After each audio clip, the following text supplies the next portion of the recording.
आशुतोष शशांक शेखर चंद्रमौलि चिदंबरा कोटि कोटि प्रणाम शंभु कोटि नमन दिगंबरा निर्विकार ओमकार अविनाशी तुम्ही देवाधिदेव जगत सर्जक प्रलय करता शिवम सत्यम सुंदरा।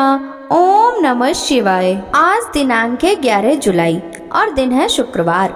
आज से पवित्र सावन मास प्रारंभ हो रहा है और आप सभी श्रद्धालु श्रोताओं का बहुत बहुत स्वागत है मिस्टीरियस अनु चैनल की इस सावन मास कथा श्रृंखला में। आज की कथा से पहले जानते हैं आज के पंचांग के बारे में। आज सूर्योदय होगा सुबह 5:52 पर और सूर्यास्त होगा शाम 7:12 पर। ब्रह्म मुहूर्त सुबह 4:16 से लेकर सुबह 5:04 तक रहेगा। अभिजीत मुहूर्त दोपहर 12:05 से दोपहर 12:58 तक रहेगा। राहु काल सुबह 10:30 से दोपहर 12 बजे तक रहेगा। और आज सावन मास के कृष्ण पक्ष की प्रतिपदा तिथि है जो कि ब्रह्म मुहूर्त से लेकर आज मध्य रात्रि 2:08 तक रहेगी। इसके बाद में द्वितीय तिथि प्रारंभ हो जाएगी। प्रिय श्रोताओं, सबसे पहले हम विनम्रता से ध्यान करते हैं भगवान शिव का जो संहार के साथ साथ सृष्टि का कल्याण भी करते हैं। माता पार्वती जी का जिनकी तपस्या ने हमें यह सिखाया है कि श्रद्धा से असंभव भी संभव हो सकता है। और आज शुक्रवार के शुभ दिन पर माता लक्ष्मी जी का भी विशेष आवाहन करते हैं जो समृद्धि, शांति और सुख की अधिष्ठात्री देवी हैं। हे त्रिलोकनाथ शिव शंभु, हे जगत जननी गौरी, हे हरि प्रिया लक्ष्मी माता, हम सबकी विनम्र प्रार्थना है पावन सावन मास में हमें ऐसी भक्ति, ऐसी शक्ति और ऐसी समृद्धि प्रदान करें जिससे जीवन केवल सफल ही नहीं शिवमय भी हो जाए। श्रावण मास की शुरुआत इस बार शुक्रवार के पवित्र दिन से हो रही है जो स्वयं सौभाग्य और समृद्धि का प्रतीक माना जाता है। इसी मास में भगवान शिव की पूजा से जहां मोक्ष का मार्ग प्रशस्त होता है, वहीं माता लक्ष्मी और देवी पार्वती जी का स्मरण जीवन में संतुलन और सौंदर्य का संचार करता है। विशेषकर कलयुग में सावन मास का प्रत्येक क्षण पुण्यकारी है। यह ऐसा दुर्लभ अवसर है जब हर कथा, हर व्रत और हर शिव नाम संकीर्तन आपके जीवन के दोषों को हर लेता है। आप सभी श्रोताओं से निवेदन है कि इस पूर्ण कथा श्रृंखला के अंत तक आप सभी हमारे साथ जुड़े रहें, हर अध्याय को श्रद्धा से सुने और इस पूर्ण यात्रा का हिस्सा बने। कृपया वीडियो को लाइक, कमेंट और शेयर करना ना भूलें ताकि शिव जी की कृपा हर घर तक पहुंच सके। हर हर महादेव। आइए अब श्रवण करते हैं सावन मास महात्म्य के पहले दिन की कथा और वीडियो के अंत में आप सुनेंगे शिव चालीसा पाठ। महर्षि वेद व्यास जी भी भागवत महापुराण में श्रावण मास की प्रशंसा करते हुए कहते हैं कि ज्येष्ठ आषाढ़ मास की गर्मी से सूखी हुई पृथ्वी सावन मास के जल से सिंचित होती हुई अपनी हरितिमा से वैसे ही शोभायमान हो रही है जैसे तपस्या से दुर्बल हुआ साधक परिणाम नाम प्राप्त हो जाने पर फिर से हष्ट पुष्ट हो जाता है। जैसे दयालु पुरुष प्रजा के कष्ट को देखकर स्वयं का जीवन अर्पित करने के लिए उद्यत हो जाता है, उसी तरह बादल तीव्र वायु की प्रेरणा से प्राणियों के कल्याण के लिए अपना संपूर्ण जीवन ही अर्पित करता है। पौराणिक कथा में वर्णन मिलता है कि सावन मास में ही समुद्र मंथन किया गया था और समुद्र मंथन के बाद जो हलाहल विष निकला उसे भगवान शंकर ने अपने कंठ में समाहित कर सृष्टि की रक्षा की, लेकिन विषपान से महादेव का कंठ नील वर्ण हो गया। इसी से उनका एक नाम नीलकंठ महादेव पड़ गया। विष के प्रभाव को कम करने के लिए सभी देवी देवताओं ने उन्हें जल अर्पित किया। इसीलिए सावन मास में शिवलिंग पर जल चढ़ाने का भी खास महत्व है। बहुत से श्रद्धालु प्रत्येक सावन सोमवार को व्रत रखते हैं, तो इन व्रतों को आप अपनी शारीरिक क्षमता के अनुसार चाहे तो निर्जला या फिर एक समय फलाहार ग्रहण करके व्रत रख सकते हैं। सावन के महीने में प्रदोष काल में भगवान शिव का विशेष पूजन अर्चन करना चाहिए। प्रदोष काल का समय सूर्यास्त से 45 मिनट पहले और 45 मिनट बाद का समय होता है। भगवान शिव से जुड़े हुए जो भी व्रत त्योहार होते हैं उनमें आपको प्रदोष काल के समय का पता होना चाहिए ताकि मुख्य पूजा प्रदोष काल में कर सकें। जो श्रद्धालु सावन के महीने में नियमों का पालन करना चाहते हो, व्रत रखना चाहते हो, उन्हें इसी महीने में अपनी किसी एक प्रिय वस्तु का त्याग करना चाहिए। खाने पीने से जुड़ी कोई ऐसी सामग्री जो आपको बहुत प्रिय है उसका आप त्याग पूरे सावन महीने में कर सकते हैं और उद्यापन वाले दिन उस सामग्री का आप दान भी कर सकते हैं। सावन महीने के व्रतों का उद्यापन या पूरे सावन मास जिन्होंने नियमों का पालन किया है उन्हें सावन पूर्णिमा के दिन व्रतों का उद्यापन करना चाहिए। इस महीने में खास तौर पर दही, बैगन, मसूर की दाल, तामसिक चीजें जैसे लहसुन, प्याज, अंडा, मांस, मछली आदि सभी प्रकार के नशे आदि से दूर रहना चाहिए और इस महीने में कढ़ी का भी सेवन नहीं करना चाहिए। जो भी श्रद्धालु पूरे सावन मास व्रत न रख पाए तो आइए जानते हैं कि सावन के महीने में ऐसे कौन कौन से दिन हैं जब आप सावन के महीने के प्रमुख व्रत और त्योहारों का पालन कर सकते हैं या व्रत रख सकते हैं। सावन महीने की शुरुआत होगी संकष्टी गणेश चतुर्थी के व्रत से, यानी कि सावन महीने में पड़ने वाला पहला व्रत है 14 जुलाई सोमवार को। और सबसे विशेष बात यह है कि यह दिन भगवान शिव को समर्पित होता है और इस दिन सावन का पहला सोमवार भी रहेगा, तो इस दिन आप व्रत रख सकते हैं। इसके अलावा 21 जुलाई सोमवार को रोहिणी व्रत और कामिका एकादशी रहेगी। 22 जुलाई मंगलवार को भौम प्रदोष व्रत और मंगला गौरी व्रत रहेगा। 23 जुलाई बुधवार को मासिक शिवरात्रि रहेगी जो कि महाशिवरात्रि भी होती है, तो इस दिन आप व्रत रख सकते हैं। 24 जुलाई गुरुवार को हरियाली अमावस्या रहेगी जो कि सावन मास की अमावस्या होती है और 27 जुलाई रविवार को हरियाली तीज रहेगी जो कि सुहागन महिलाओं के लिए बहुत ही शुभ तिथि मानी जाती है। इसके अलावा 28 जुलाई सोमवार को सावन शुक्ल पक्ष की विनायक चतुर्थी रहेगी और इसी दिन सावन महीने का दूसरा सोमवार व्रत भी रहेगा। 29 जुलाई मंगलवार को नाग पंचमी का त्योहार रहेगा। फिर सावन मास के शुक्ल पक्ष की पुत्रदा एकादशी का व्रत रहेगा। 5 अगस्त दिन मंगलवार को इस दिन मंगला गौरी व्रत भी रहेगा। 6 अगस्त दिन बुधवार को बुध प्रदोष व्रत रहेगा। 8 अगस्त शुक्रवार को वर लक्ष्मी व्रत रहेगा और फिर 9 अगस्त दिन शनिवार को नराली पूर्णिमा यानी सावन पूर्णिमा रहेगी। इस दिन रक्षाबंधन का त्योहार भी रहेगा। इसके साथ ही सावन मास समाप्त हो जाएगा, तो इन मुख्य तिथियों में आप सावन मास की विशेष पूजा अर्चना कर सकते हैं, व्रत उपवास रख सकते हैं। आइए अब आज के महात्म से पहले भगवान शिव की महिमा से जुड़ी एक बहुत ही सुंदर कहानी सुनते हैं। बहुत पुरानी बात है, एक गांव में भगवान शिव का मंदिर था।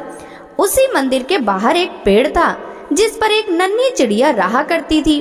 चिड़िया के 3 छोटे छोटे बच्चे भी थे और वह चिड़िया गांव के घरों से दाना चुग कर लाती, खुद भी खाती और अपने नन्हे मुन्ने बच्चों का पेट भी भरा करती। वह चिड़िया भगवान शिव की भक्त थी, हमेशा मन में भगवान शिव और माता पार्वती को याद करा करती। उसी गांव में एक सेठ और सेठानी भी रहा करते थे। सेठ सेठानी की कोई भी संतान नहीं थी। सेठानी इसी बात से दुखी होकर घर के पीछे बैठकर अक्सर रोती रहती थी। वह चिड़िया पेड़ पर बैठकर उस सेठानी को रोता हुआ देखती। यह देखकर वह चिड़िया खुद भी परेशान हो जाती और मन में भगवान शिव और माता पार्वती सेठ सेठानी को संतान देने की प्रार्थना किया करती। सेठानी बहुत ही धार्मिक और दयालु थी, लेकिन सेठ बहुत कंजूस था और उसे पूजा पाठ भी पसंद नहीं था। उसका मन किसी भी धार्मिक कर्म में नहीं लगता था। वह दान आदि देने से भी मना किया करता था। सेठ को भगवान पर कोई विश्वास ही नहीं था। वह कभी भी पूजा पाठ नहीं करता था और ना ही कभी कोई व्रत की कथा पढ़ता या सुनता था। सेठ के इन्हीं कर्मों के कारण उन्हें संतानहीन होने का दुख झेलना पड़ रहा था। उधर सेठानी को गांव की औरतें जब बाझन कहती तो सेठानी घर के पीछे बैठकर रोती रहती। चिड़िया पेड़ पर बैठकर जब यह सब देखती तो उसे सेठानी पर बहुत तरस आता था। उसे बहुत दुख हुआ करता था। एक दिन मन में कुछ सोचकर उस चिड़िया ने अपने बच्चों से कहा कि बच्चों, तुम अपना ख्याल रखना, मैं बहुत दूर जा रही हूँ और जल्द ही वापस लौट कर आ जाऊंगी। ऐसा कहकर वह चिड़िया कैलाश पर्वत की ओर उड़ चली। बहुत लंबी उड़ान के बाद आखिरकार वह चिड़िया कैलाश पर्वत पर पहुंच ही गई। उड़ान भरते भरते उसका गला सूख आया था और लंबी उड़ान के कारण वह चिड़िया बहुत ही थक गई थी। इसी कारण कैलाश पर्वत पर पहुंचने के तुरंत बाद ही वह मूर्छित हो गई। माता पार्वती ने जब उस मूर्छित चिड़िया को देखा तो उस पर तरस खाकर उसे अपने हाथ के स्पर्श से पहले जैसा ऊर्जावान कर दिया।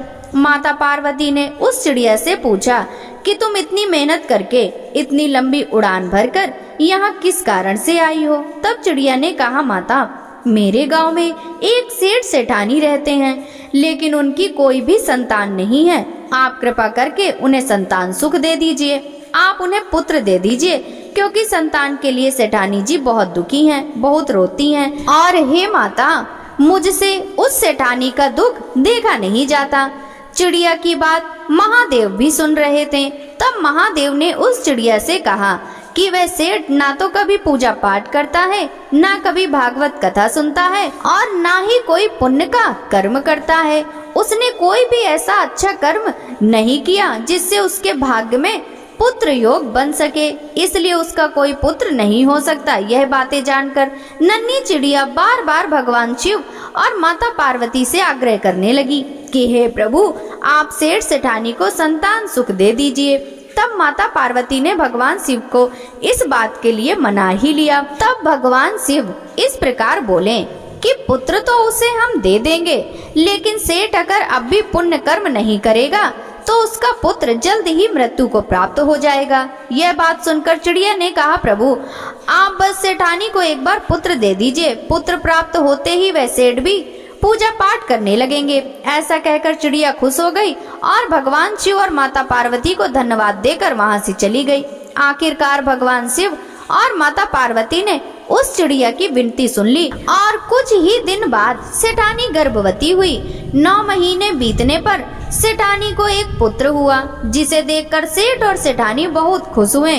पुत्र होने के बाद सेठानी का तो भगवान में विश्वास और भी बढ़ गया और वह अब पहले से भी ज्यादा पूजा पाठ करने लगी, दान पुण्य करने लगी। लेकिन सेठ का वही हाल रहा, उसने अब भी कोई पुण्य कर्म नहीं किया। उसका भगवान पर अब भी कोई विश्वास नहीं हुआ। ना वह कभी पूजा पाठ करता, ना कभी कथा सुनता। पेड़ पर बैठकर वह चिड़िया अक्सर सेठ के पुत्र को देखा करती। धीरे धीरे समय बीतने लगा। अब चिड़िया को सेठ के पुत्र की चिंता होने लगी। चिड़िया को भगवान शिव की कही हुई बात याद थी। उसे सेठ के पुत्र की चिंता होने लगी। वह सोचने लगी कि सेठ का पुत्र हो गया, इसके बाद भी वह सेठ नहीं बदला। यह अब भी कोई दान पुण्य नहीं करता, कहीं इसके पुत्र की मृत्यु ना हो जाए। इस प्रकार एक दिन चिंतित होकर वह चिड़िया फिर से लंबी उड़ान भरकर कैलाश पर्वत पर जा पहुंची और वहां जाकर भगवान शिव और माता पार्वती से आग्रह करने लगी कि वे सेठ को पुण्य कर्म करने के लिए प्रोत्साहित करें। माता पार्वती ने जब देखा कि यह चिड़िया दूसरों के लिए इतनी दयालु है, दूसरों के प्रति इतनी चिंता करती है, तो वे बहुत प्रसन्न हो गईं। तब भगवान शिव और माता पार्वती एक ब्राह्मण और ब्राह्मणी का रूप धरकर उस सेठ सेठानी के घर पर गए। वहां जाकर उन्होंने कहा कि हमें भिक्षा दो, हम भूखे हैं, हमें भोजन कराओ। सेठ ने तो सुनते ही मना कर दिया, लेकिन सेठानी ने बहुत ही आदर और सम्मान के साथ उन दोनों ब्राह्मण और ब्राह्मणी को अपने घर के अंदर बिठाया, उनका स्वागत सत्कार किया। फिर उनके लिए तरह तरह के स्वादिष्ट व्यंजन बनाए और उन्हें भोजन कराया। ब्राह्मण और ब्राह्मणी के रूप में भगवान शिव और माता पार्वती ही सेठ के घर पर पधारे थे और उनके घर पर प्रवेश करते ही सेठ की बुद्धि ठीक हो गई। अब वह हाथ जोड़कर अपनी गलतियों के लिए क्षमा मांगने लगा और ब्राह्मण देवता के चरणों में गिर पड़ा। तब ब्राह्मण रूपधारी महादेव ने सेठ से कहा, तुम्हारे भाग्य में संतान सुख नहीं लिखा था, क्योंकि तुमने अपने जीवन में कभी कोई अच्छा कार्य ही नहीं किया। तुमने कभी भगवान पर विश्वास नहीं किया, कभी पुण्य कर्म नहीं किए, कभी ब्राह्मणों को दान नहीं दिया, कभी पूजा पाठ नहीं की, कभी कथाएं नहीं सुनी।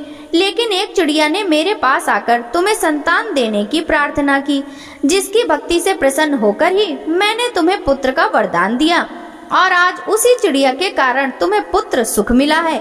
लेकिन अब भी तुमने अगर पूजा पाठ या पुण्य कर्म नहीं किए तो तुम्हारे पुत्र की मृत्यु जल्द ही हो जाएगी। यह बात सुनकर सेठानी तो चिंता के मारे रोने लगी और सेठ सेठानी ने उस चिड़िया को धन्यवाद दिया। सेठ ने कहा, हमारे पुत्र के लिए एक चिड़िया भोलेनाथ से लड़कर हमारे भाग्य में पुत्र सुख लिखवा सकती है, तो क्या हम अपने पुत्र की रक्षा के लिए पुण्य कर्म नहीं कर सकते? तब सेठ जी ने ब्राह्मण देवता से पूछा, हे ब्राह्मण देवता, महादेव जी के प्रिय व्रत कौन कौन से हैं, जिन्हें करके मैं महादेव जी को प्रसन्न कर सकूं? तब ब्राह्मणी रूपधारी माता पार्वती ने कहा कि महादेव जी का सबसे प्रिय व्रत महाशिवरात्रि है। जो भी मनुष्य महाशिवरात्रि का व्रत करता है उस दिन पूरे विधि विधान से भगवान शिव की पूजा करता है, उस पर ही महादेव की कृपा बरसती है। सेठ सेठानी ने कहा, अब तो हम भी महाशिवरात्रि के दिन महाशिवरात्रि का व्रत करेंगे और पूरे विधि विधान और सच्चे मन से भगवान शिव का पूजन भी करेंगे। सेठ और सेठानी को महाशिवरात्रि व्रत का विधान बताकर महादेव और माता पार्वती वहां से चले गए। इसके बाद सेठ सेठानी धर्म कर्म पूजा पाठ और व्रत करने लगे, जिसके पुण्य प्रताप से उनका पुत्र और धन बढ़ने लगा। चिड़िया भी सेठानी को देखकर बहुत खुश रहने लगी और सेठानी के आंगन से दाना चुगने लगी और अपने घोंसले में बैठकर ओम नमः शिवाय मंत्र का जाप करने लगी। हर हर महादेव। यह थी आज की कहानी। अब सुनिए आज का महात्मा। श्रावण का संपूर्ण मास मनुष्यों में ही नहीं अपितु पशु पक्षियों में भी एक नवचेतना का संचार करता है। जब प्रकृति अपने पूरे यौवन पर होती है और रिमझिम फुहारे साधारण व्यक्ति को भी कवि हृदय बना देती हैं। सावन में मौसम का परिवर्तन होने लगता है। प्रकृति हरियाली और फूलों से धरती का श्रृंगार कर देती है, परंतु धार्मिक परिदृश्य से श्रावण मास भगवान शिव को ही समर्पित रहता है।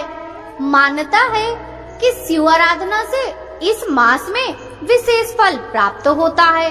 इस महीने में हमारे सभी ज्योतिर्लिंगों की विशेष पूजा अर्चना और अनुष्ठान की बड़ी प्राचीन और पौराणिक परंपरा रही है।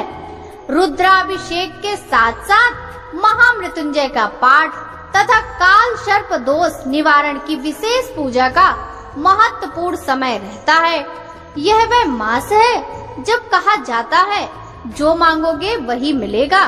भोलेनाथ सबका भला करते हैं। धर्म प्रेमी सज्जनों एवं साधक गण के लिए हम आज से श्रावण मास के नित्य एक अध्याय का श्रवण करेंगे। आप सभी इससे अवश्य लाभान्वित होंगे। ईश्वर सनत कुमार संवाद में श्रावण मास के महात्म का वर्णन। सौनक जी बोले, हे सूत, हे महाभाग, हे व्यासिस, हे अकलमस, आपके मुख कमल से अनेक आख्यानों को सुनते हुए हम लोगों को तृप्ति नहीं होती, अपितु बार बार सुनने की इच्छा बढ़ती जा रही है। तुला राशि में स्थित सूर्य में कार्तिक मास का महात्म, मकर राशि में स्थित माघ मास का महात्म और मेष राशि में स्थित सूर्य में वैशाख मास का महात्म, इसके साथ उन मासों में जो भी धर्म है उन्हें आपने भली बाती कह दिया। यदि आपके इस मत से इनमें अधिक महिमामय कोई मास हो तो भगवत प्रिय कोई धर्म हो तो उसे भी आप अवश्य कहिए, जिसे सुनकर कुछ अन्य सुनने की हमारी इच्छा न रहे। वक्ता को श्रद्धालु श्रोता के समक्ष कुछ भी छिपाना नहीं चाहिए। सूत जी बोले, हे मुनियों, आप सभी लोग सुने, मैं आप लोगों के वाक्य गौरव से अत्यंत संतुष्ट हूँ। आप लोगों के समक्ष मेरे लिए कुछ भी गोपनीय नहीं है। दंभ रहित होना, आस्तिकता, सठता का परित्याग, उत्तम भक्ति, सुनने की इच्छा, विनम्रता, ब्राह्मणों के भक्ति, परायणता, सुशीलता, मन की स्थिरता, पवित्रता, तपस्विता और अनसूया के ये श्रोता के 12 गुण बताए गए हैं। ये सभी आप लोगों में विद्यमान हैं। अतः मैं आप लोगों पर प्रसन्न होकर उस तत्व का वर्णन करता हूँ। एक समय प्रतिभाशाली सनत कुमार ने धर्म को जानने की इच्छा से परम भक्ति से युक्त होकर विनम्रता पूर्वक ईश्वर भगवान शिव से पूछा। सनत कुमार बोले, योगियों के द्वारा आराधनीय चरण कमल वाले हे देव देव, हे महाभाग, हमने आपसे अनेक व्रतों तथा बहुत प्रकार के धर्मों का श्रवण किया, फिर भी हम लोगों के मन में सुनने की अभिलाषा है। 12 मासों में जो मास सबसे श्रेष्ठ, आपकी अत्यंत प्रीति कराने वाला, सभी कर्मों की सिद्धि देने वाला हो, वह अन्य मास में किया गया कर्म यदि इस मास में किया जाए तो वह अनंत फल देने वाला होता है। हे देव, उस मास को बताने की कृपा कीजिए। साथ ही लोकानुग्रह की कामना से उस मास के सभी धर्मों का भी वर्णन कीजिए। ईश्वर बोले, हे सनत कुमार, मैं अत्यंत गोपनीय भी आपको बताऊंगा। हे सुव्रत, हे विधि नंदन, मैं आपकी श्रवणेच्छा तथा भक्ति से प्रसन्न हूँ। 12 मासों में श्रावण मास मुझे अत्यंत प्रिय है। इसका महात्म सुनने योग्य है, अतः इसे श्रावण कहा गया है। इस मास में श्रवण नक्षत्र युक्त पूर्णिमा होती है, इस कारण से भी इसे श्रावण कहा गया है। इसके महात्म के श्रवण मात्र से यह सिद्धि प्रदान करने वाला है, इसलिए भी यह श्रावण संज्ञा वाला है। निर्मलता गुण के कारण यह आकाश के सदृश है, इसलिए इसे नभा कहा गया है। इस श्रावण मास के धर्मों की गणना करने में इस पृथ्वी लोक में कौन समर्थ हो सकता है? जिसके फल का संपूर्ण रूप से वर्णन करने के लिए ब्रह्मा जी 4 मुख वाले, जिसके फल की महिमा देखने के लिए इंद्र 1000 नेत्रों से युक्त हुए और जिसके फल को कहने के लिए शेषनाग 2000 जिह्वाओं से संपन्न हुए। अधिक कहने से क्या प्रयोजन? इसके महात्म को देखने और कहने में कोई भी समर्थ नहीं है। हे मुने, अन्य मास इसकी एक कला को भी प्राप्त नहीं होते। यह सभी व्रतों तथा धर्मों से युक्त है। इस महीने में एक भी दिन ऐसा नहीं है जो व्रत से रहित दिखाई देता हो। इस माह में प्रायः सभी तिथियां व्रत युक्त हैं। इसके महात्म के संदर्भ में मैंने जो कहा है वह केवल प्रशंसा मात्र नहीं है। आर्तों, जिज्ञासुओं, भक्तों, अर्थ की कामना रखने वालों, मोक्ष की अभिलाषा रखने वालों और अपने अपने अभीष्ट की आकांक्षा रखने वालों, चारों प्रकार के लोगों, ब्रह्मचर्य, गृहस्थ, वानप्रस्थ, संन्यास आश्रम वालों को इस श्रावण मास में व्रतानुष्ठान करना चाहिए। सनत कुमार बोले, हे भगवान, हे सत्तम, आपने जो कहा है कि इस मास में सभी दिन एवं तिथियां व्रत रहित नहीं हैं, तो आप उन्हें मुझे बताएं। किस तिथि में और किस दिन में कौन सा व्रत होता है? उस व्रत का अधिकारी कौन है? उस व्रत का फल क्या है? किस किसने उस व्रत को किया? उसके उद्यापन की विधि क्या है? प्रधान पूजन कहाँ हो और जागरण करने की क्या विधि है? उसका देवता कौन है? उस देवता की पूजा कहाँ होनी चाहिए?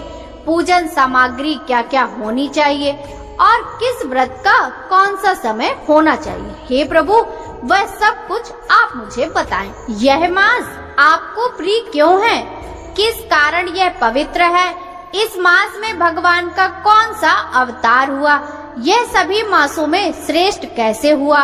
और इस मास में कौन कौन धर्म अनुष्ठान के योग्य हैं? हे प्रभु, यह सब बताएं। आपके समक्ष मुझ अज्ञानी का प्रश्न करने में कितना ज्ञान हो सकता है, अतः आप संपूर्ण रूप से बताएं। हे कृपालो, मेरे पूछने के अतिरिक्त भी जो जो शेष रह गया हो उसे भी लोगों के उद्धार के लिए कृपा करके बताएं।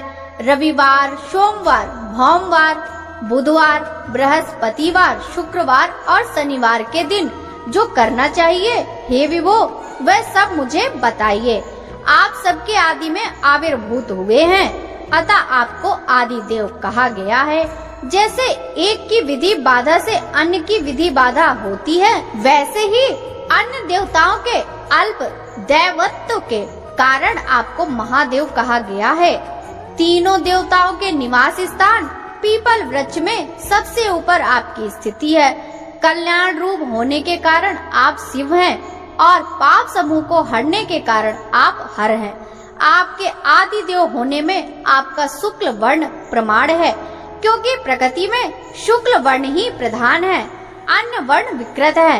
आप कपूर के समान गौर वर्ण के हैं, अतः आप आदि देव हैं। गणपति के अधिष्ठान रूप 4 दल वाले मूलाधार नामक चक्र से, ब्रह्मा जी के अधिष्ठान रूप 6 दल वाले स्वाधिष्ठान नामक चक्र से और विष्णु के अधिष्ठान रूप 10 दल वाले मणिपुर नामक चक्र से भी ऊपर आपके अधिष्ठित होने के कारण आप ब्रह्मा तथा विष्णु से ऊपर स्थित हैं। यह आपकी प्रधानता को व्यक्त करता है। हे देव, एकमात्र आपकी पूजा से पंचायतन पूजा हो जाती है, जो कि दूसरे देवता की पूजा से किसी तरह भी संभव नहीं है।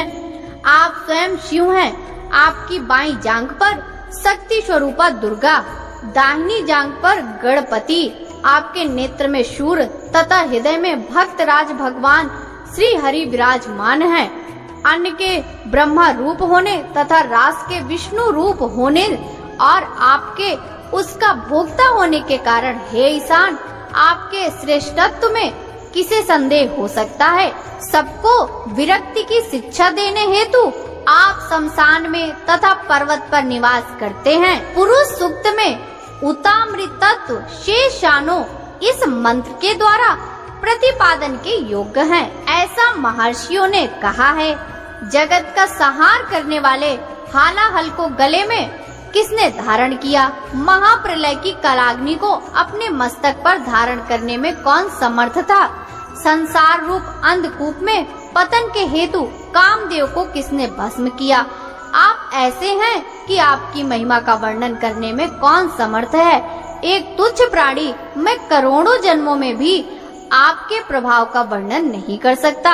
अतः आप मेरे ऊपर कृपा करके मेरे प्रश्नों को बताएं। इस प्रकार स्कंद पुराण के अंतर्गत ईश्वर सनत कुमार संवाद में श्रावण मास महात्म्य में पहला अध्याय पूर्ण हुआ। प्रिय श्रोताओं, यह थी आज की कथा। प्रेम से बोलिए शंकर भगवान की जय। अब सुनिए शिव चालीसा पाठ। जय गणेश गिरजा सुवन मंगल मूल सुजान, कहत अयोध्या दास तुम देव अभय वरदान। जय गिरजापति दीन दयाला, सदा करत संतन प्रतिपाला। भाल चंद्रमा सोहत नीके, कानन कुंडल नाग फनी के। अंग गौर सिर गंग बहाए, मुंड माल तन चार लगाए। वस्त्र खाल बाघ अंबर सोहे, छवि को देख नाग मन मोहे। मैना मातु की हवे दुलारी, बाम अंग सोहत छवि न्यारी। कर त्रिशूल सोहत छवि भारी, करत सदा शत्रुन क्षयकारी। नंदी गढ़े सोहे तय कैसे, सागर मध्य कमल है जैसे। कार्तिक श्याम और गढ़ राऊ, या छवि को कही जात न काऊ। देवन जब ही जाय पुकारा, तब ही दुख प्रभु आप निवारा। किया उपद्रव तारक भारी, देवन सब मिले तुम ही जुहारी। तुरस्त सदासन आप पठायो, लव निमेष मह मारी गिरायो। आप जलंधर असुर सहारा, सुयस तुम्हार विदित संसारा। त्रिपुरासुर सन युद्ध मचाई, सबहि कृपा कर लीन बचाई। किया तपहि भागीरथ भारी, पूरब प्रतिज्ञा तासु पुरारी। दानिन मह तुम सबको नाही, सेवक स्तुति करत सदाही। वेद नाम महिमा तव गाई, अकत अनादि भेद नहीं पाई। प्रकट उदति मंथन में ज्वाला, जरत सुरासुर भय विहाला। कीन दया तह करहि सहाई, नीलकंठ तब नाम कहाई। पूजन रामचंद्र जब कीना, जीत के लंक विभीषण दीना। सहस कमल में हो रहे धारी, कीन परीक्षा तबहि पुरारी। एक कमल प्रभु राखयु जोई, कमल नयन पूजय चह सोई। कठिन भक्ति देखी प्रभु शंकर, भय प्रसन्न दिए इच्छित वर। जय जय जय अनंत अविनाशी, करत कृपा सबके घटवासी। दुष्ट सकल नित मोहि सतावे, भ्रमत रहो मोहि चैन न आवे। त्राहि त्राहि मैं नाथ पुकारू, यही अवसर मोहि आने उबारो। लय त्रिशूल शत्रुन को मारो, संकट से मोहि आने उबारो। माता पिता भ्राता सब कोई, संकट में पूछत नहीं कोई। स्वामी है एक आस तुम्हारी, आए हरऊ मम संकट भारी। धन निर्धन को देत सदाही, जो कोई साचे सो फल पाई। स्तुति के ही विधि करें तुम्हारी, क्षमाओ नाते अब चूके हमारी। शंकर हो संकट के नाशन, मंगल कारण विघ्न विनाशन। योगी यति मुनि ध्यान लगावे, नारद सारद शीस नमावे। नमो नमो जय नमः शिवाय, सुर ब्रह्मादिक पार न पाए। जो यह पाठ करे मन लाई, तापर होते हैं शंभु सहाई। ऋणिया जो कोई हो अधिकारी, पाठ करे सो पावन हारी। पुत्रहीन कर इच्छा जोई, निश्चय शिव प्रसाद ते ही होई। पंडित त्रयोदशी को लावे, ध्यान पूर्वक होम करावे। त्रयोदशी व्रत करे हमेशा, ताके तन नहीं रहे कलेसा। धूप दीप न वेद चढ़ावे, शंकर सम्मुख पाठ सुनावे। जन्म जन्म के पाप नसावे, अंत धाम शिवपुर में पावे। कहे अयोध्या दास आस तुम्हारी, जानी सकल दुख हरहु हमारी। नित नेम कर प्रातहि, पाठ करो 40। तुम मेरी मनोकामना पूर्ण करो जगदीश। मगसर छठी है मंत्र ऋतु, सम्मत 64 जान। अस्तुत 40 मही, पूर्ण कीन कल्याण।